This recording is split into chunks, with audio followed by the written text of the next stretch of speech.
The galaxy had a joke about humans. It went like this: if you need someone to carry your grain, hire a human. If you need someone to fight your war, hire anyone else. Nobody said it to be mean. It was just the truth as the galaxy understood it. Humans were small, soft, and slow. Their ships were 40 years behind standard galactic technology. Their weapons could not scratch a military-grade hull. They had no standing army, no territory anyone wanted, no seat on the War Council. What they had were trade routes, open hands, and a habit of showing up in dangerous places with food and good intentions. The Vorith called them Salavi, the gentle ones. The Keth called them Ganari, the unarmed. The Solhari had no word for them at all. That silence said everything. In 11 years as a Vorith diplomatic observer, Ambassador Zethkal had met exactly 4 humans. All 4 were traitors. All 4 offered him food within the first 5 minutes. 3 of them asked about his family, which he found both invasive and oddly warm. The 4th taught him a card game called poker, which Zethkal had won exactly once. He suspected he had been allowed to win. He did not think about humans very often. Nobody did. The Reach had been an argument for 300 years. 7 star systems, 4 habitable worlds, asteroid fields rich enough in rare metals to fund a century of war, which was more or less what both sides were planning. The Keth Empire said the Reach belonged to them by right of early exploration. The Solhari Federation said it belonged to them by right of settlement. Neither side was entirely wrong, which made the argument impossible to end. For 3 centuries, it had been a cold dispute. Sharp words at council meetings, trade restrictions, the occasional border skirmish that both sides pretended had not happened. For the past 6 months, it had been something much warmer. Ambassador Zethkal was aboard the Galactic Council's observation shuttle when the countdown to war stopped being measured in days and started being measured in hours. He sat in the forward cabin and watched fleet positions shift on the display screen and tried to feel useful. The Council had sent him and 7 other observers to watch, record, and stay well out of the way. He was good at watching. He had made a career of it. Then the alert came in. A human vessel had entered the Reach. He pulled up the file: ISV Pale Horse, Earth Registry Year 2287, Class Light Freighter, length 240 meters, crew 31, FTL drive, standard civilian grade, medium range, armament none listed, cargo manifest, medical supplies, grain stock, textile machinery, and 2,200 units of something the form described as personal comfort items. He ran a sensor cross-check on the last line: blankets. 2,200 units of blankets. The Keth fleet was sitting on the eastern edge of the Reach. 3 dreadnoughts, 1 carrier group, 2 wings of screening cruisers, engines at full warm. The Solhari fleet was massing fast on the western side. Diplomatic talks had collapsed 4 days ago when the Solhari delegation walked out, and the Keth delegation, reportedly, threw a chair. The first shots were expected within 72 hours. And in the center of it all, moving at a careful and thoroughly unhurried speed, 1 human cargo ship on its way to deliver blankets to a colony. Fleet Commander Dracos stood at the head of the observation deck and looked at the display for a long time without speaking. He was Senior Keth, gray-scaled, broad-shouldered, the kind of man who had lived long enough that his silences meant more than other men's sentences. He had run 3 campaigns. He had ended 2 border wars. He was not a man who wasted words. "Signal them," he said. "Tell them to leave." "We've hailed them twice already, sir," said the communications officer. "They acknowledged the signal. They say they have a delivery contract." Dracos went still. "A delivery contract. For a colony on Reach 4, sir. The manifest lists medical supplies and I can read a manifest." He turned to Zethkal. His expression was the kind a man uses when he wants help and doesn't like admitting it. "You know these people." "I have met 4 of them," Zethkal said. "That is 4 more than anyone else on this shuttle. Go talk to them. Get them out of there before someone kills them by accident." The docking took 20 minutes.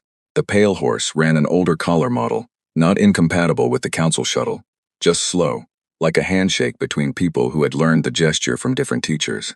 Zethkal waited in the airlock and looked through the small viewport at the human ship's hull. It was plain.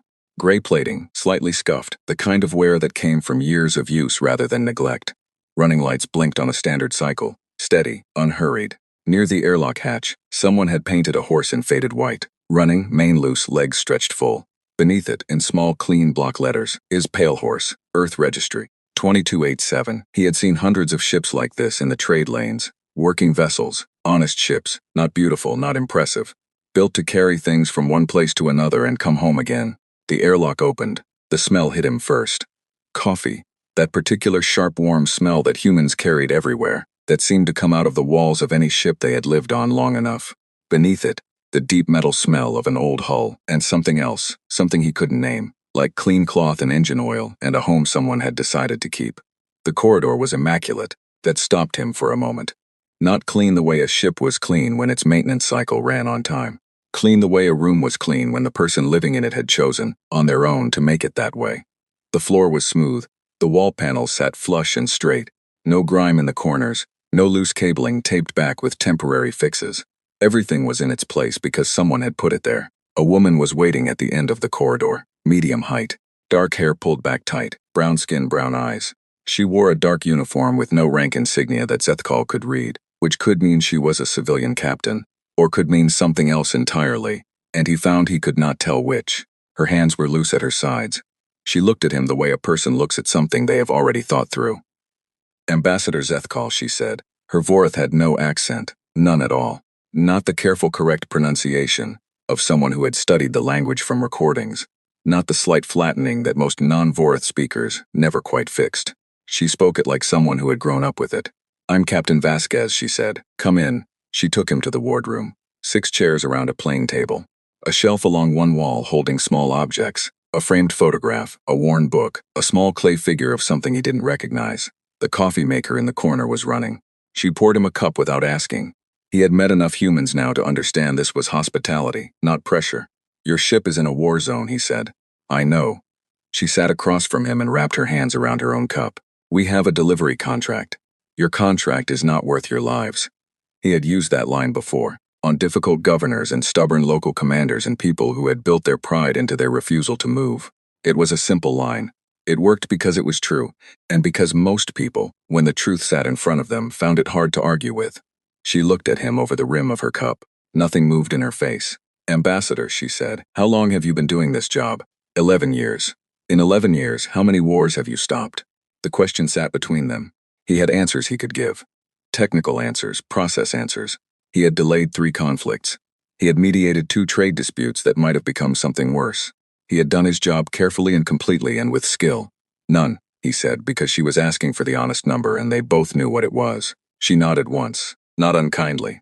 "The war is happening whether we're here or not. We have people on Reach 4 who need what's in our cargo hold. Medical supplies don't wait for politics." She stood. "Our delivery doesn't either." He studied her face.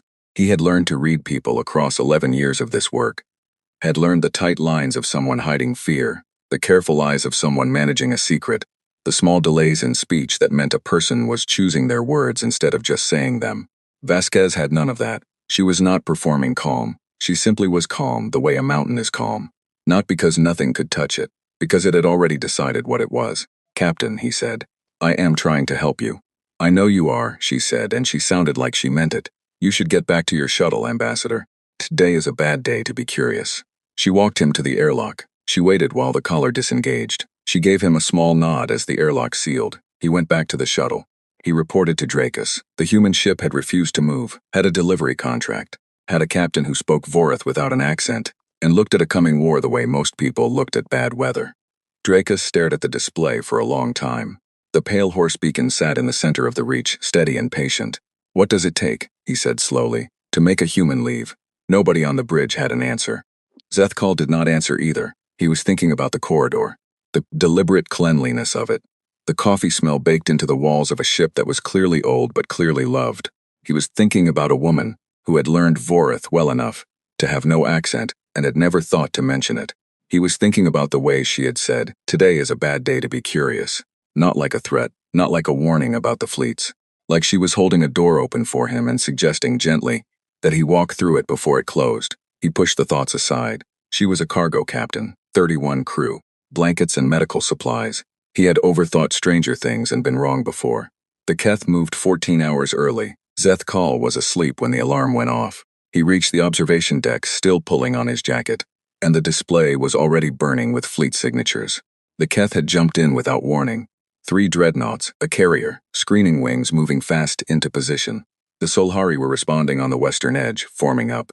In the center of the Reach, the pale horse, still moving at that same quiet speed, like a man walking to work while the city burns around him. "They have to run," someone said. "Signal them," Dracus said. His voice had gone flat. The kind of flat that meant he was working hard to keep it there. "Tell them to run." No response, sir. On the display, the Keth flagship rotated. The Eternal Dominion, 3 kilometers of warship. the pride of the Keth Third Fleet, enough firepower in her bow alone to crack a station shield, turned its nose toward the center of the reach, toward the Pale Horse. Warning shot, Dracus said. Across the bow they want the lane. The Eternal Dominion fired not across the bow, center mass, full power. A disruptor strike meant for military hulls, the kind used to open fortified stations, to end warships, to turn anything smaller and weaker into a field of cooling metal. The beam hit the Pale Horse dead center. Every person on the observation deck stopped breathing. The Pale Horse sat there, intact, running lights blinking, same speed, same course. Unchanged, the way a stone is unchanged when a river runs over it. The sensor officer made a sound that was not a word. Zethkal checked the readings himself. He checked them twice. He checked the calibration 3 times because the calibration had to be wrong. The readings said the Pale Horse had been hit by a full power strike from a Keth dreadnought. The readings also said the Pale Horse was completely undamaged. These two things could not both be true. They were both true. The bridge was perfectly silent. On the display, the Pale Horse began to turn, not running, not flinching, not drifting off course from damage. Turning deliberately, the way something large turns when it has finished being patient with a problem and decided to face it directly. Slow, purposeful, final. Lines appeared in the hull. Zethkal saw them on the visual feed and felt something cold move through him. Clean, precise lines in places that had no business being in the hull of a light freighter. Not cargo hatches. Not maintenance panels. Not anything on any civilian vessel he had ever seen. Weapons ports. He started counting, lost count, they opened. All of them, all at once. And the things inside them, the things the sensor was looking at and could not categorize, could not fit into any index because nothing like them existed in the index, began to power up with a low steady light that the display had no color code for. The Pale Horse was not a cargo ship. He stood there and understood, fully and completely and without any room for doubt, that the Pale Horse had never been a cargo ship, not for a single day of its life. He thought about the corridor, the smell of it, the way someone had chosen to keep that ship clean every day, because it was worth keeping. He thought about 7 languages and accent-free Vorith, and a woman who had looked at a coming war with the calm of someone who already knew how the day would end. He thought about today as a bad day to be curious. She had been warning him, not about the Keth, not about the Solhari, about her, about what was coming next. The communications array crackled open on every frequency simultaneously. Every ship in the reach, every shuttle, every listener within range. Captain Vasquez's voice came through clearly. Her Vorith was still accent-free. "This is the ISV Pale Horse," she said. "Earth Vessel Registry 2287. Captain Mira Vasquez commanding." She paused. "You hit my ship." Another pause shorter.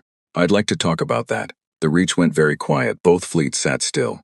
Zethkal stood on the observation deck and looked at the display and understood, in the particular way that a person understands something that changes every assumption they have ever made, that the galaxy had been telling the wrong joke about humans for a very long time. The silence lasted 11 seconds. Zethkal counted them. He had nothing else to do. Both fleets were sitting still. The observation deck was sitting still. Even the display seemed to have gone quiet, as though the machines themselves were waiting to find out what kind of situation this was. Then Admiral Grethen, commanding the Eternal Dominion, opened a channel. "Human vessel," he said, in Keth. "Because the Keth did not modify their language for other species, you are in a restricted military lane. Power down and prepare to be boarded or you will be destroyed." Vasquez answered in Keth, accent-free Keth. "Admiral," she said, "I've been in your restricted military lane for 16 hours. You had my transponder signal the whole time. You chose to fire instead of talk. I'm not interested in being boarded. I am interested in the conversation I mentioned." A longer silence. Zethkal watched Dracos. The fleet commander had not moved. He was standing at the display with his hands behind his back, and the particular stillness of a man who has just realized that the situation he was managing has become a different situation entirely, and is now working out the shape of the new one. "What are those weapons?" Dracus said quietly. "I don't know," said the sensor officer. "Identify them." "I'm trying, sir. They don't match anything in the index.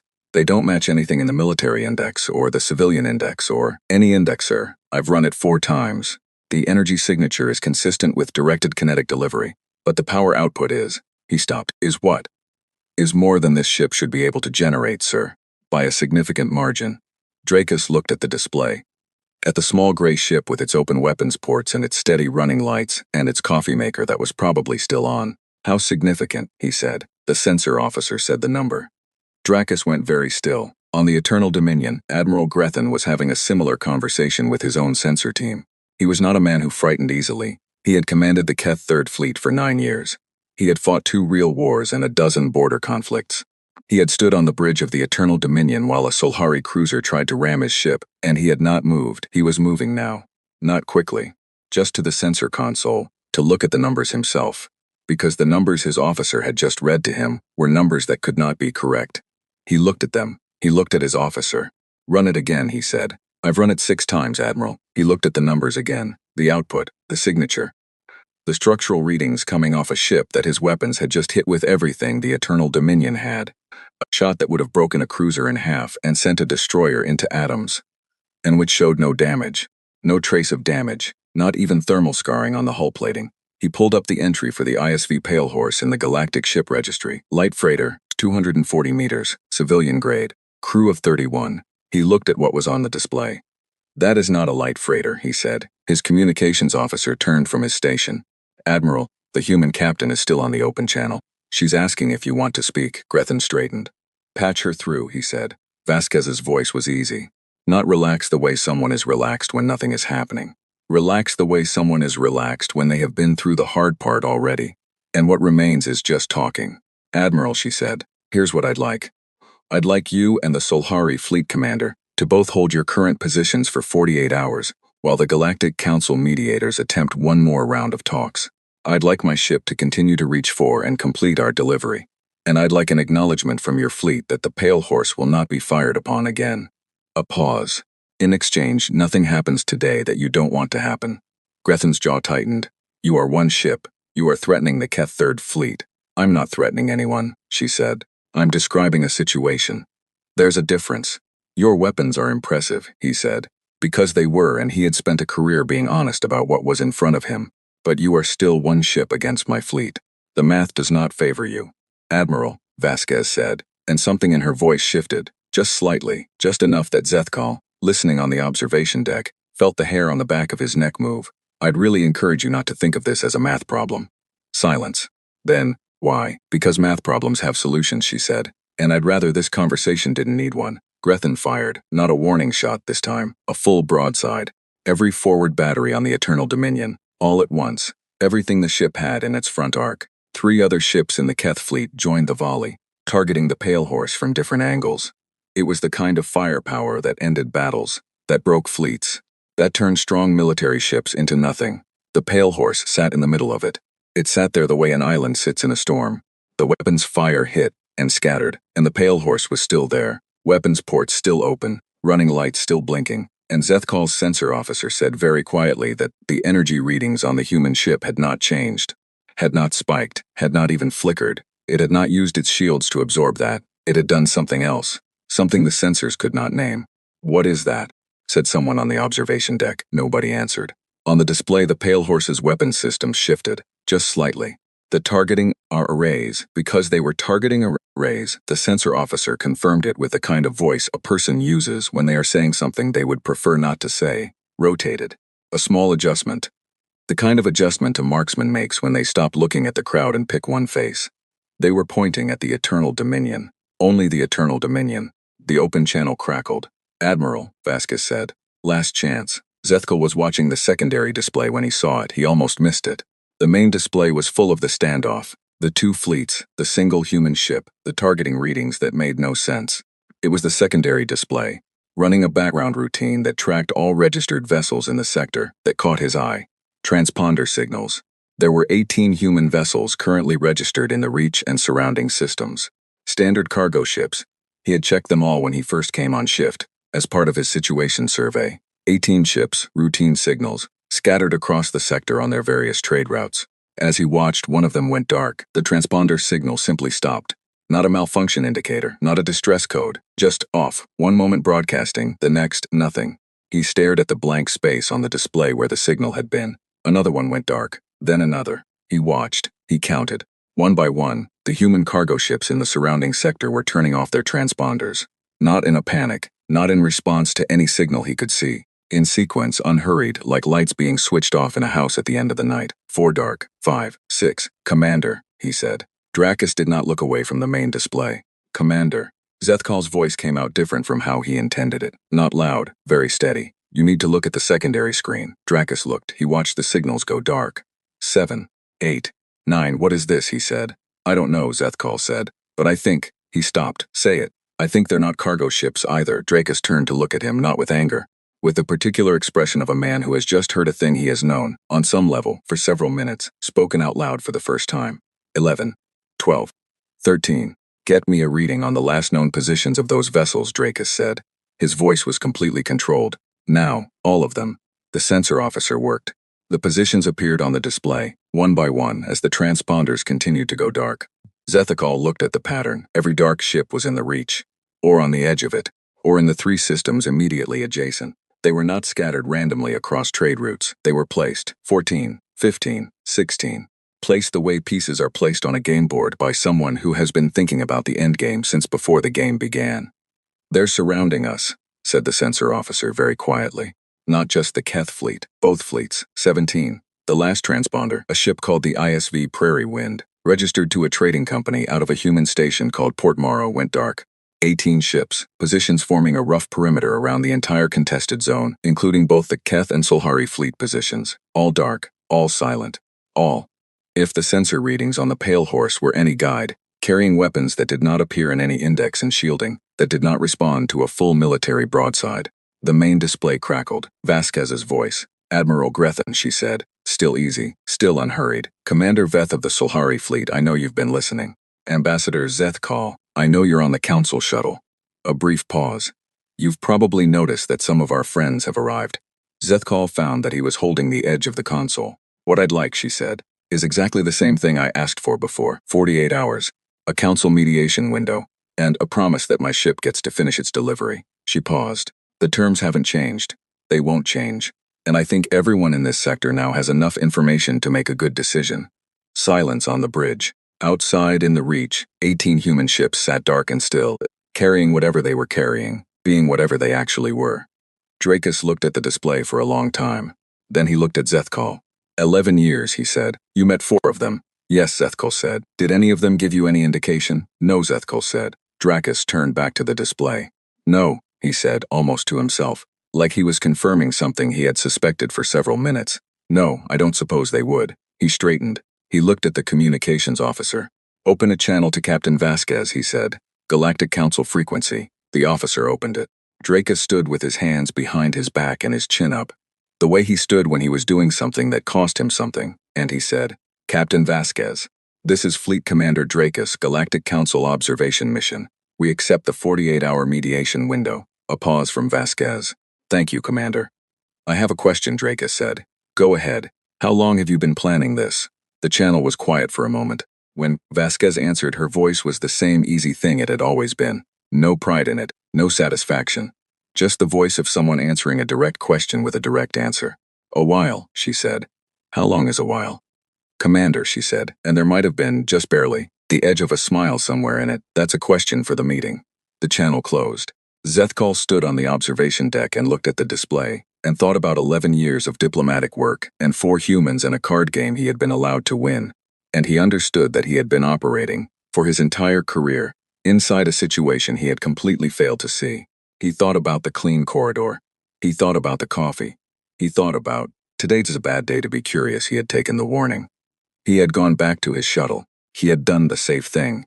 It had not made him any less inside the situation. It had just meant he would find out about it a little later than everyone else. The Pale Horse's weapons ports were still open. Its running lights were still blinking. Somewhere in its wardroom, the coffee maker was probably still running, patient and ordinary, like everything else about that ship had appeared to be. 18 dark ships waited in silence around the edges of the reach. Zethkal thought about the word, a while, and what it might mean, and decided he was not sure he was ready to know. He decided he was going to find out anyway. The 48 hours were very quiet. The Keth fleet held its position. The Solhari fleet held its position.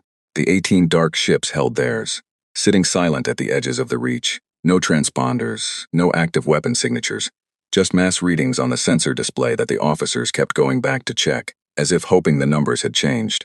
They had not changed. Zethkal did not sleep much. He spent the hours reviewing everything he knew about human ships and human trade patterns and human diplomatic history, which he had never had much reason to study in depth before, because nobody had much reason to study it. He pulled records from the council database, fleet registrations, trade manifests, colonial surveys. He read them the way he had never read them before, not looking at what they said, but looking for what they didn't say. The more he looked, the less comfortable he became. The Pale Horse completed its delivery to Reach 4 during the second night. The colony received the medical supplies and the grain and 1,200 blankets. The colony's administrator, a young man named Dr. Abara, who had been born on Reach 4 and had never left it, later said that when the Pale Horse landed, it looked like any other supply run. The crew was professional and friendly, and 2 of them had helped carry boxes. One of them had brought the colony's children a small bag of candy. Nobody had mentioned the weapons ports. The Pale Horse lifted off and returned to its position in the Reach. The weapons ports were closed now. The ship looked again like a battered gray freighter that had seen a lot of trade lanes in a lot of years. On the morning of the second day, the council mediation session began. It went nowhere. The Keth and Solhari delegates had been doing this for 3 centuries, and they were very good at it. They said the same things they had always said, in the same order, with the same conviction, and after 6 hours the session adjourned with nothing resolved except the location of the next session. The 48 hours ended. Nothing happened. Both fleets held their positions. Neither side moved. Zethkal went to Dracus and pointed out, carefully, that the mediation window had closed and the tactical situation had not changed. Dracus looked at him. I'm aware. The Keth fleet is. I'm aware of what the Keth fleet is, Ambassador. I'm also aware of what is sitting around the perimeter of this sector. He turned back to the display. Contact Captain Vasquez. Ask her what she recommends. It was, Zethkal understood, an extraordinary thing for Dracus to say. He was not a man who asked civilian cargo captains for military recommendations. He was a man who gave orders and expected them to be followed. The fact that he was asking meant that the 48 hours had done something to his understanding of the situation. Zethkal opened the channel to the Pale Horse. Vasquez recommended another 72 hours. She did not ask for anything in return. No new terms, no conditions. Just give the mediators more time. Let the talks continue. Let people think. The Keth fleet agreed. The Solhari fleet agreed. Neither of them, in Zethkal's assessment, agreed because they wanted to. They agreed because the alternative was a confrontation with 18 ships of unknown capability, arranged in a perimeter around their entire operational area. And nobody had been able to tell either fleet commander what those ships were capable of, which meant neither fleet commander could calculate the outcome of a fight. You could not plan a battle when you could not calculate the outcome. The 72 hours began. On the second day, Zethkal requested permission to come aboard the Pale Horse again. Vasquez said yes. She met him at the airlock the same way she had the first time, same uniform, same expression. The coffee maker was running. He sat in the wardroom and she poured him a cup and he said, I want to understand what I'm looking at. That's a big question, she said. I know. What part of it do you want to start with? He thought about it. The weapons, he said, in your hull. They're not in any index I have access to. Our sensor officer has run the signature 6 times. Your ship absorbed a full broadside from the Keth flagship and registered no damage. What are you carrying? She looked at her cup. A small pause, the first real pause he had seen from her. Not a hesitation exactly. The pause of someone deciding how much of a long answer to give. What we're carrying, she said, is not new. We've had it for a while. We just haven't shown it. Why? Because showing it changes things, she said. And once things change, they don't change back. He waited. The first 3 species to make contact with the Galactic Council, she said. The Orathi, the Selen, the Drev. He knew the names. Every council diplomat did. Historical entries now. Species that had been contacted in the early expansion period, 2 centuries ago. The Orathi had been absorbed into the Keth Empire within 30 years of contact. The Selen had been dismantled by the Solhari Federation over a territorial dispute. The Drev had simply been, Zethkal's word for it was managed. Their leadership had been replaced, their resources taken, their culture surviving in isolated pockets under Vorath administration. We looked at them, Vasquez said, and we understood the situation. So you hid. We prepared, she said. There was a difference in those 2 words. Zethkal understood, and it was not a small one. For how long? He said. She looked at him. The same steady look she had given him the first time. The one he still couldn't read all the way to the bottom of. That, she said, is a question for the meeting. The 72 hours ended with a development nobody had expected. A Solhari cruiser, the Bright Advance T, moved out of formation without orders. The Solhari fleet commander's logs later showed that the cruiser's captain, a young officer named Sevlon, had made a unilateral decision. He wanted to test the perimeter. He wanted to know if the human ships would actually fire, or whether it was all positioning. He took his cruiser to within weapons range of the human ship, designated on the sensor display as Contact 7. A vessel that had been registered until 72 hours ago as the ISV Prairie Wind, a dry goods hauler out of Port Morrow. Contact 7 did not power up its weapons. It did not fire. It did not move. It did not open communications. It simply turned on its exterior lights, all of them. The Prairie Wind, or whatever the Prairie Wind actually was, lit up like a sun. Every external light on the hull activated simultaneously. A white blaze that the sensor officer on the observation deck described as equivalent to a small star going active at close range. Not a weapon signature, not a shield, just light, just, I see you, I have always seen you. Move back. The bright advance moved back. Captain Sevlon, in his later report, said the light had not done anything to his ship, had not damaged his hull, had not interfered with his systems. It had just been so overwhelming, so immediate, so clearly intentional, that he had understood in his bones that he was not testing anything. He had just been told something. He had moved back. On the third day of the second window, the talks finally moved. Zethkal was not sure what had shifted. People were tired, perhaps. The weight of the ships on the perimeter pressed down differently after 6 days than it had after 2. Or perhaps, he thought this later, thinking back on it, the presence of the human vessels had done something else, had made both sides feel equally threatened, equally enclosed, equally subject to a force outside their control. And when two sides feel the same pressure, sometimes they stop pushing against each other and start looking for the door together. The Keth and Solhari delegates proposed a joint resource extraction arrangement for the Reach, a revenue split, not ideal for either side, not what either side had wanted. Both sides signed it. Zethkal sat in the mediation room when the signatures went down, and he thought about what that meant. 3 centuries of argument, 2 fleets on the edge of a war. 6 days of watching 18 dark ships sit at the perimeter of a sector like a ring around a drain, and now signatures. He thought about Vasquez's word. Prepared, he turned it over in his head. He had been thinking about it since she said it, feeling the shape of it, the weight that was in it. Prepared meant time. Prepared meant intention. Prepared meant someone had looked at the galaxy, understood it, and made a plan that accounted for what the galaxy actually was, rather than what you might hope it to be. He went back to the Pale Horse. She was in the wardroom again. The talk succeeded, he said. I heard, she said. The Keth and Solhari have signed. Good. He sat down. She poured the cup. He held it and did not drink it. When the fleets leave, he said, what do your ships do? Go back to work, she said. Back to being cargo ships. She looked at him. We are cargo ships, she said. We deliver things, we run trade routes, we keep contracts. She paused. We just also do some other things. I want to know what other things. She considered him for a moment. The way she had the first time, filing something. Ambassador, she said. Do you want to come to the meeting? He looked up. What meeting? The one on Earth, she said, that the Council has been invited to. Formally in writing through proper diplomatic channels. The invitation was sent this morning. He stared at her. The Council hasn't. I haven't seen. It was sent this morning, she said. Your office will have it by now. A small pause. We've been trying to have this meeting for a long time. It kept getting delayed. Other priorities. She looked out the small porthole at the dark of the Reach. We thought this might help move it up the schedule. He looked at her. He looked at the Reach outside the porthole, where 18 ships that were not cargo ships sat in their perimeter in the dark. He thought about the word, help. When you say you've been trying to have this meeting, he said slowly, how long have you been trying?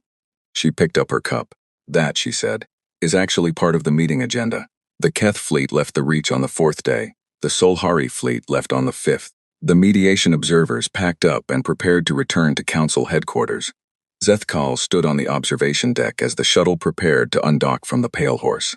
The 18 ships were still there. They had not moved. They had not turned their transponders back on. Draca stood next to him and looked at the display and said very quietly, 11 years. And you met 4 of them. Yes, and in all that time did any of them ever seem? He stopped looking for the word. No, Zethkal said. They always seemed exactly like what they appeared to be. Dracus was quiet for a long time. That, he said, might be the most alarming thing I have ever heard. The shuttle undocked. The Pale Horse fell away behind them, growing smaller on the rear display until it was just a gray shape against the stars. Running lights blinking, steady, patient, ordinary. The Council invitation to Earth had arrived, as Vasquez had said it would. It was formal and correct and in perfect galactic diplomatic language. It was signed by someone with the title Secretary General of the United Earth Government. Below that, a secondary signature. The representative of something called the Earth Strategic Development Office, a body that Zethkal ran a database search on and could find no prior mention of anywhere in the galactic record. The signature was Vasquez M. Captain, ISV Pale Horse, and apparently something else. He sat with the invitation in his hands and looked out at the stars and thought about 3 extinct species and a card game, an accent-free Vorith and 18 ships that had been sitting in plain sight on trade routes for who knew how long, and he understood that the galaxy was about to have a meeting it was not entirely ready for. He was going, though. Whatever it cost him to understand, he was going to find out. The Galactic Council went into emergency session 12 hours after the Pale Horse incident ended. They called it the Pale Horse Incident because they had to call it something. The formal entry in the Council record read, Contested Zone Standoff, The Reach, involving Earth vessel ISV Pale Horse and associated vessels, resolved without casualty, which was accurate, which also described a thunderstorm as some rain. The Council chamber held 47 seats. Humanity had 3 of them, junior seats, non-voting on military matters, with restricted accesses to strategic intelligence. The 3 human delegates sat in their usual place near the back of the curved chamber. They looked, as always, pleasant and slightly out of their depth. Councillor Methril, the Vorith intelligence chief, looked at them throughout the emergency session and tried to square what he was seeing with what his analysts had sent him in the last 6 hours. He could not. The intelligence review had started while the session was being called. Methril had 6 analysts on it within an hour of the Reach standoff ending, pulling everything the Council had on human ships, human trade patterns, human colonial activity, anything, everything. The full body of data going back to first contact. The first report came in 2 hours into the session. Mass discrepancies. Not on every human ship, just on the ones that had been in the Reach. When Methril's team pulled the mass readings from the past year of routine sensor sweeps, the kind of sweeps that happened automatically when ships passed through monitored transit lanes, and compared them against the registered cargo weights, the numbers didn't line up. Not by a little, by a lot. The ISV Prairie Wind, for example, had passed through the Vorith Transit Hub at Gamma Station 7 times in the past year. Each time, the automated sensor sweep had logged its mass at approximately twice what its cargo manifest declared. The discrepancy had been flagged each time, automatically, and each time a human trade representative had filed a correction within 48 hours, citing sensor calibration errors or variance in fuel load calculations. The corrections had been accepted, the flags had been cleared. 7 times. Methril looked at that. He looked at every human ship that had passed through every monitored transit lane in the past 12 months. He looked at the number of discrepancy flags filed. He looked at the number of corrections accepted. He sat for a moment with his hands flat on his desk. Then he said, Pull the records from the past 10 years. The discrepancies went back 10 years. Probably further. His team was still working backward through the archive. Every flag, every correction. Filed within 48 hours, accepted. Every time. The second report came in 4 hours into the session. Energy signatures. This one took longer to find because someone had to think to look for it. One of Methril's junior analysts, a young Vorith named Ethra, who had a habit of checking things that were not strictly part of her assignment, had pulled the passive radiation data from the transit lanes, the kind of data that sensors collected constantly, and that nobody ever really looked at because it was background noise. Except it was not background noise. Human ships put out a very specific secondary radiation signature when they entered transit. All ships did. It was a byproduct of the FTL drive. The signature varied by drive type, and the variance was how you identified what kind of drive a ship was running. The signature from human civilian ships was exactly what a civilian-grade medium-range FTL drive produced, except sometimes for a period of about 3 seconds immediately after entry, before the standard signature stabilized, there was a different signature underneath it, shorter, cleaner, much higher energy output. You could miss it easily. It lasted 3 seconds and was overlaid almost immediately by the civilian signature. The transit sensors were not calibrated to look for it. It appeared in the background data as a minor anomaly. Ethra had found it on 6 ships, then 20. Then, as she went back through the archive, on every human ship in the record, every single one. She brought it to Methril. He looked at it. What drive produces this signature, he said. She showed him the output calculations. He looked at them. He ran them himself because he wanted to be certain. This is not a civilian drive, he said. No, sir. This is not a military drive either. No, sir. The output is. She paused. Sir, the output is approximately 40 times what our fastest military drive produces. He put the calculations down. He picked them up again. 40 times, he said. Yes, he sat with that for a moment. 40 times. The fastest ship in the Keth military took 6 days to cross the core systems. 40 times that speed, 2 hours. How long has this signature been appearing in the transit data? He said. She looked at her screen. How far back do you want me to go, sir? All the way back, he said. First contact. She went back. First contact with humanity had been 211 years ago. A human probe had entered Vorith space, followed shortly by a crewed diplomatic vessel. The contact had been uneventful, cordial. The humans had been curious and polite and slightly puzzling in the way that new species were sometimes puzzling. They had asked questions about the council structure, about member species, about galactic history. They had also asked about the Orathi, about the Selen, about the Drev. That was in the first contact transcript. Methril read it himself when it was pulled for him. The human diplomatic delegation had, in their very first meeting with a Vorith council representative, asked specifically about the 3 species who had been absorbed, dismantled, or managed in the previous century. The Vorith representative had told them what had happened, straightforwardly. He had not hidden it. It was old history. The humans had said, "Thank you. That is very useful to know." They had gone home, and they had not come back to the council for 11 years. When they came back, they had a full diplomatic delegation, 3 junior seat applications, and a trade proposal. They had been, Methril looked at the record, unfailingly helpful, cooperative, and of limited strategic importance for the entire 200 years since. He went back to the secondary drive signature in the transit data. It appeared in the record 11 years after first contact, which meant that in those 11 years, whatever the humans had been doing, they had developed a drive that outperformed anything in the galaxy by 40 times. And then they had come back and flown their ships through monitored transit lanes for 2 centuries using it. And nobody had found it, because nobody had looked, because nobody had thought to look, because the humans were the Salavi, the gentle ones, the unarmed, the species that brought food to difficult meetings and asked about your family, and taught you card games, and lost them politely. Methril sat in his office while the emergency session ran upstairs, and he looked at 200 years of data, and he understood, finally, what he was looking at. He was looking at the longest, most patient, most complete piece of strategic deception in the history of the galaxy, and it had worked. The third report took all day. It was the hardest one to write because it was the one that required his team to go location by location through every human installation in the galaxy. Every trading post, every way station, every colonial outpost, every port of call listed in human commercial records, and compare the declared infrastructure against what the passive sensor sweeps actually showed. The declared infrastructure was modest. Human outposts were small, friendly, practical places. A few docking bays, a supply depot, a communications array, nothing alarming. The sensor sweeps told a different story. The underground facilities were the first thing. Power readings that went far deeper than any civilian way station needed. Structural mass that exceeded what a supply depot should have. Heat signatures consistent with large machinery operating below the surface. Then the defensive placements. Subtle. Consistent with the terrain. Easy to miss if you were looking at a civilian way station and thinking about grain prices. Clear as a bell if you were looking at a military installation and thinking about sight lines. His team flagged every human outpost in the galactic record. There were 340 of them.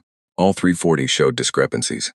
All 340 had sensor sweep anomalies that had been flagged and corrected and cleared, in some cases for over a century.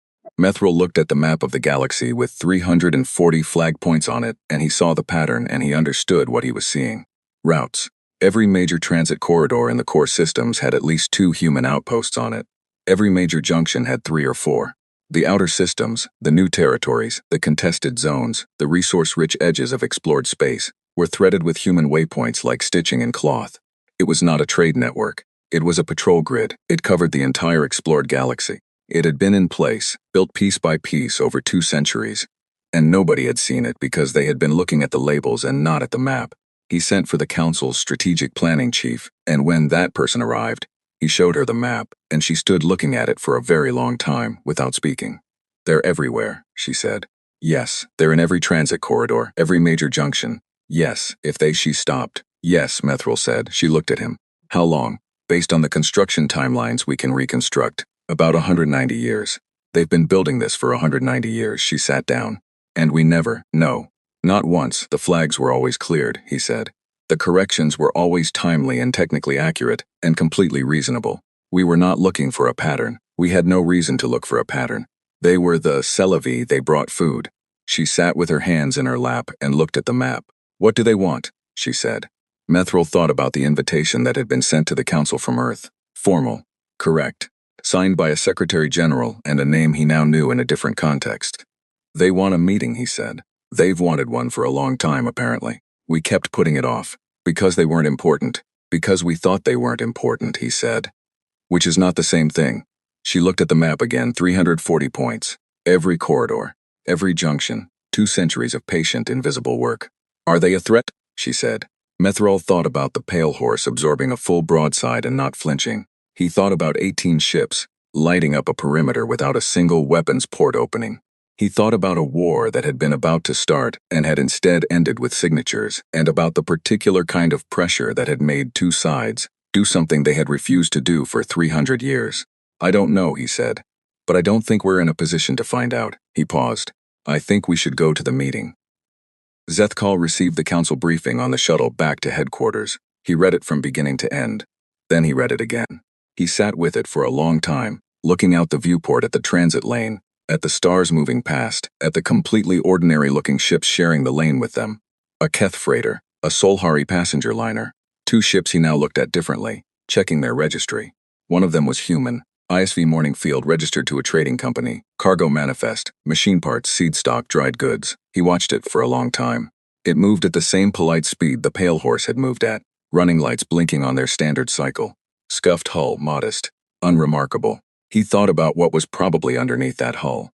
He thought about what was probably 40 meters below the surface of every human trading post he had ever visited, and he had visited several over 11 years. And he had never noticed. And they had fed him things and asked about his family, and he had eaten and answered, and walked away and filed his report, and moved on to the next assignment. The morning field moved at its polite speed, and did not do anything alarming. He watched it until it turned off at the junction toward the outer systems.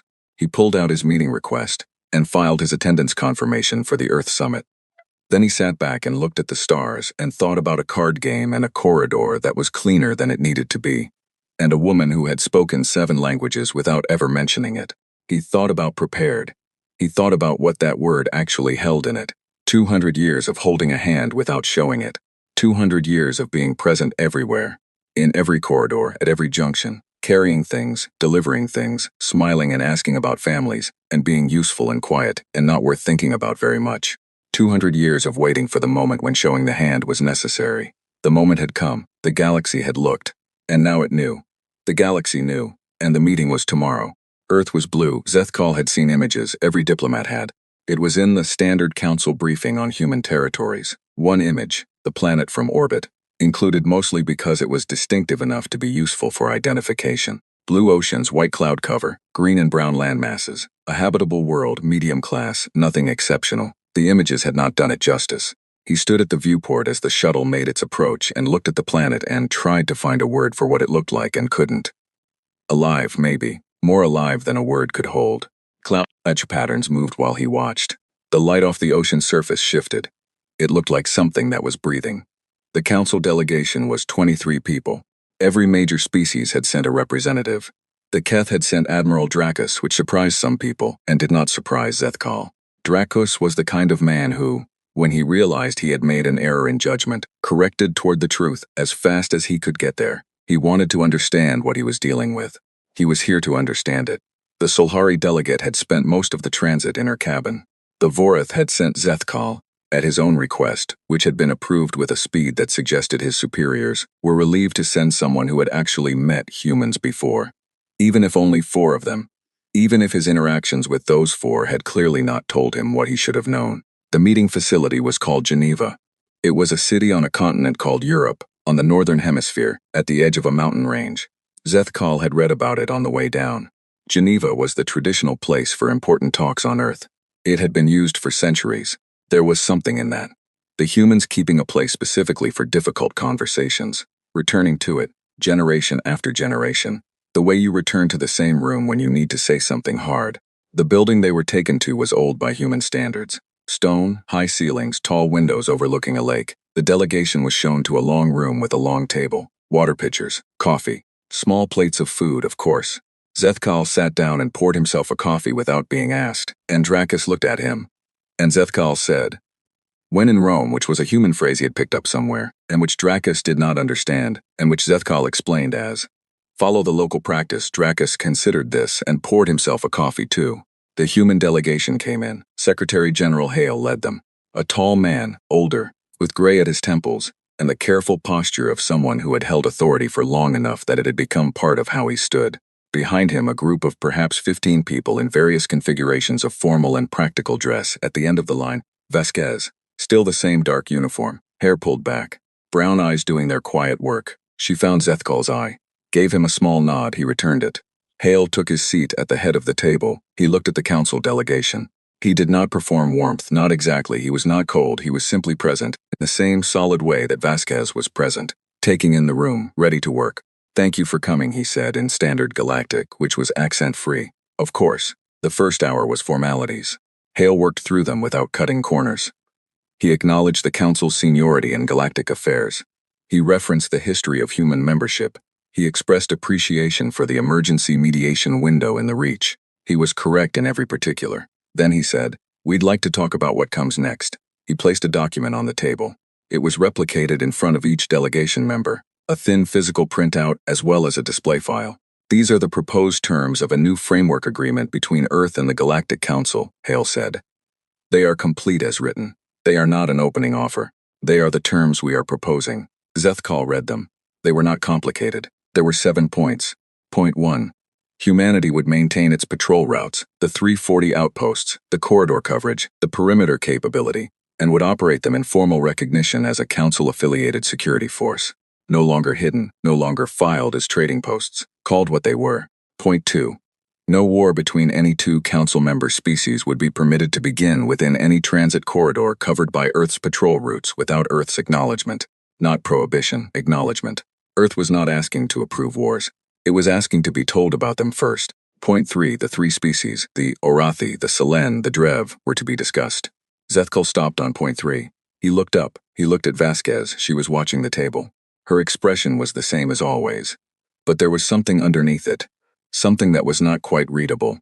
Something that was not the steady professional calm. He had been watching her face long enough now to see the difference. He looked back at point 3 and read it again. Formal council recognition of continued Orathi, Selen, and Drev cultural and genetic continuity. To be detailed in accompanying document. He put the paper down. "Secretary General," he said. Hale looked at him. Point 3, Zethkal said. "What does cultural and genetic continuity mean?" Hale looked at Vasquez. She looked at Zethkal.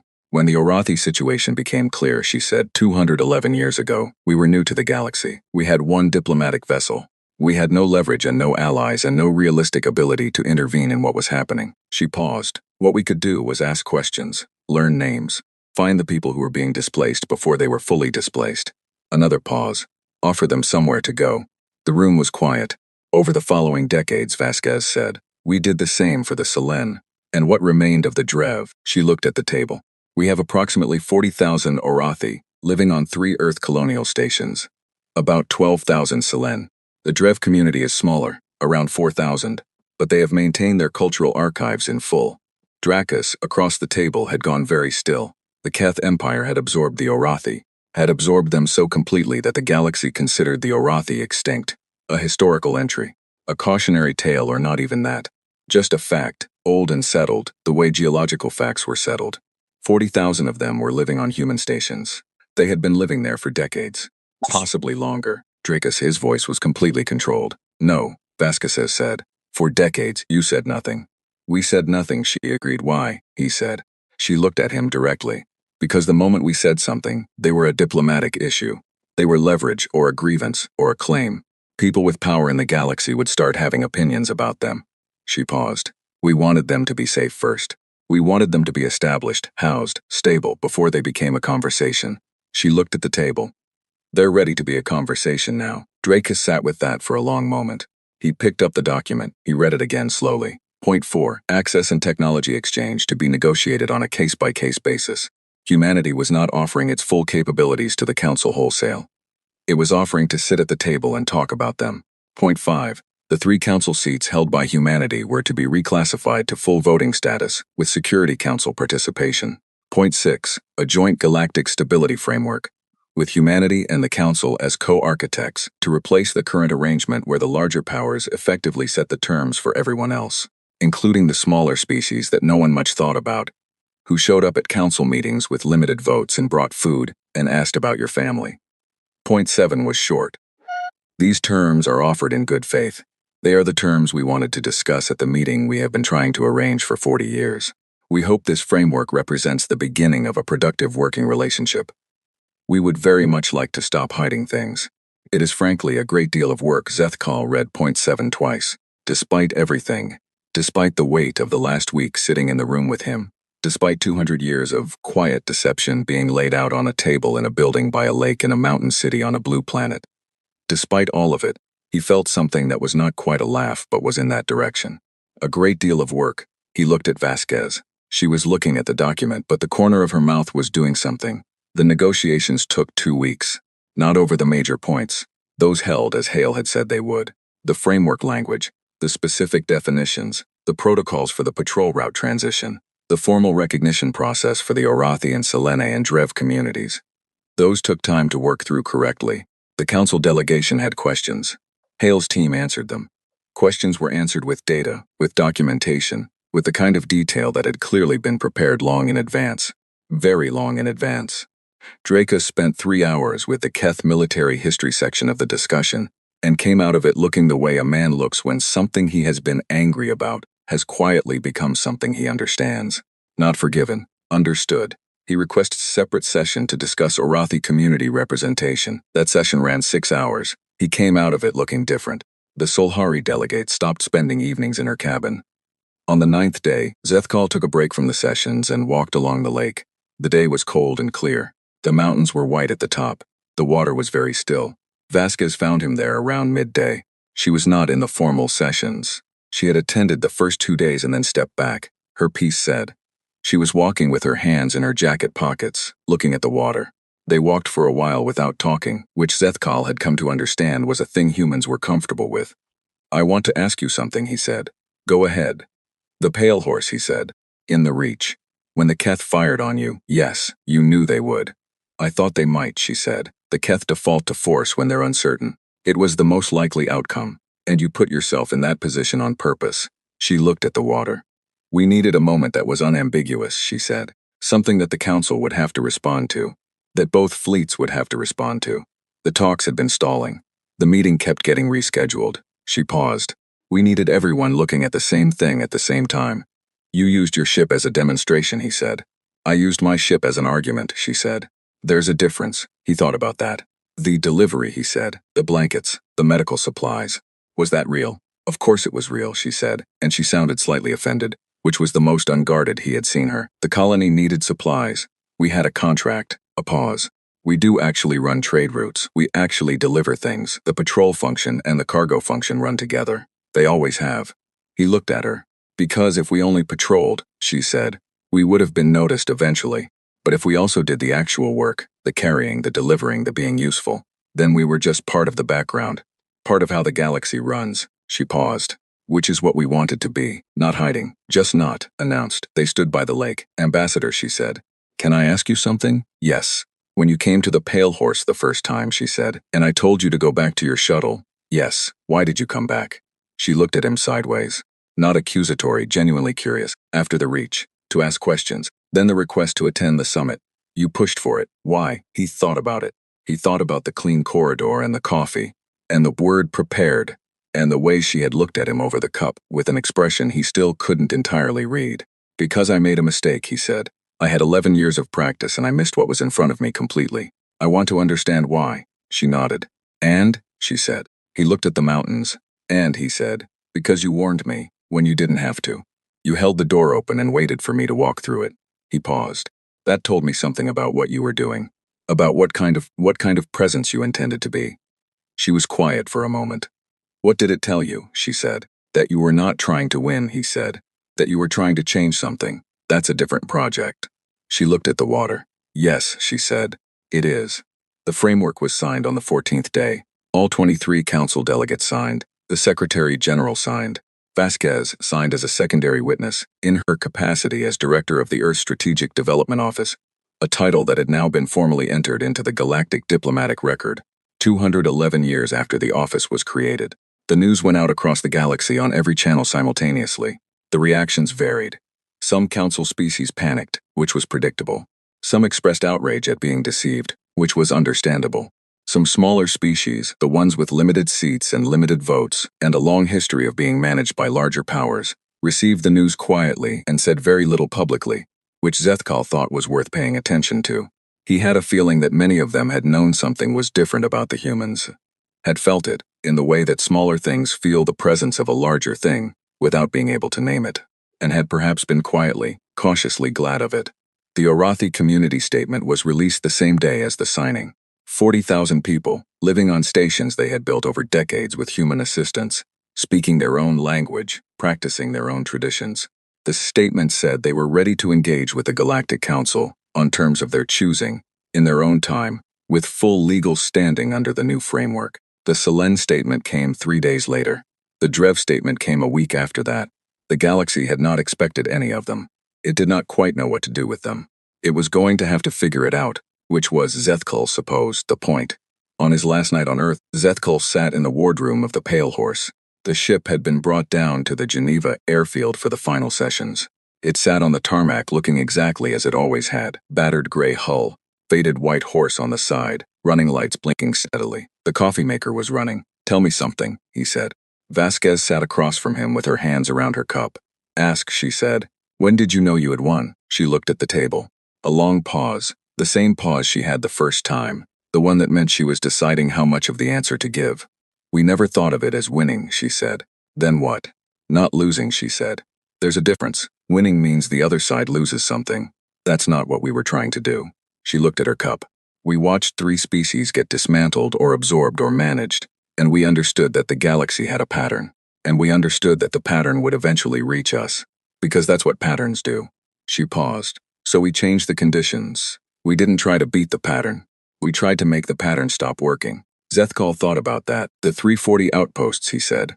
"The patrol routes, the ships, were not primarily weapons," she said. "They were presence. Presence means you're there when things happen. You can't be managed away quietly when everyone can see you. You can't be absorbed when you're woven into the infrastructure everyone depends on." She paused. "We were trying to become too useful to lose, too present to ignore, too careful to provoke." And then, when something had to be said, she gestured a small open-handed motion. "The Pale Horse," he said. "The Pale Horse," she agreed. He looked at the coffee cup, at the old walls of the wardroom, at the shelf with the framed photograph and the worn book and the small clay figure he still hadn't identified. "What is that?" he said, nodding at the figure. She looked at it. Her expression changed just slightly. Something softened in it. "A horse," she said. "Someone made it a long time ago. An Arathi girl, actually. She was 12 when she came aboard." She paused. "She's 47 now. Runs the cultural archive on Station 3. He looked at the figure. Small, clay. A horse, running, roughly shaped by the hands of a child. A 12-year-old Arathi girl on a ship that the galaxy thought was carrying blankets. He sat with that for a moment. "A great deal of work," he said. She smiled. A real smile, the first full one he had seen. It changed her face completely. "Yes," she said. It was. Outside, the lights of Geneva reflected off the lake. The mountains were dark against a clear sky. The Pale Horse sat on the tarmac with its running lights blinking in their steady, patient rhythm. Tomorrow the delegation would return to council headquarters, and the work of implementing the framework would begin. It would be slow work. It would require patience and precision, and the willingness to sit in rooms for a long time and say difficult things carefully. Humanity, Zethkal thought, was probably good at that. He had been given 11 years to figure it out, and the honest answer was that he had not. He had looked at 4 traders and a card game and a clean corridor and taken all of it at face value, because the galaxy had told him what humans were, and the galaxy had been completely, thoroughly wrong. The galaxy had called them the unarmed. The galaxy had called them the gentle ones. And they were, in a sense. He believed that, sitting in the wardroom in the coffee smell. He believed Vasquez when she said winning was not the goal. He believed the 47-year-old Arathi woman who ran the cultural archive, and the Selene statement, and the Drev who had kept their records whole. They were gentle. They were also the most precisely, patiently, completely armed thing in the galaxy. Both things were true at the same time. He looked at the small clay horse on the shelf. He looked at Vasquez. "I want to keep learning," he said. "About all of this. I want to understand how you did it and why and what comes next." She looked at him for a moment. "Then come back," she said simply. He nodded. Outside, the Pale Horse's running lights blinked. Steady, unhurried, ordinary, as they had always appeared to be, as, in the most important sense, they actually were. The galaxy had taken 2 centuries to look up from its assumptions and see what was there. It had looked up now, and what it found, sitting patient in every corridor, every junction, every trade lane and contested zone and unremarkable way station in the known galaxy, was not a threat, was not an enemy, was not a conqueror with a hidden sword, was just a people who had decided, a very long time ago, that they were not going to be what happened to the Orathi, and had done something about it, quietly, for 200 years, until the day they didn't have to be quiet anymore.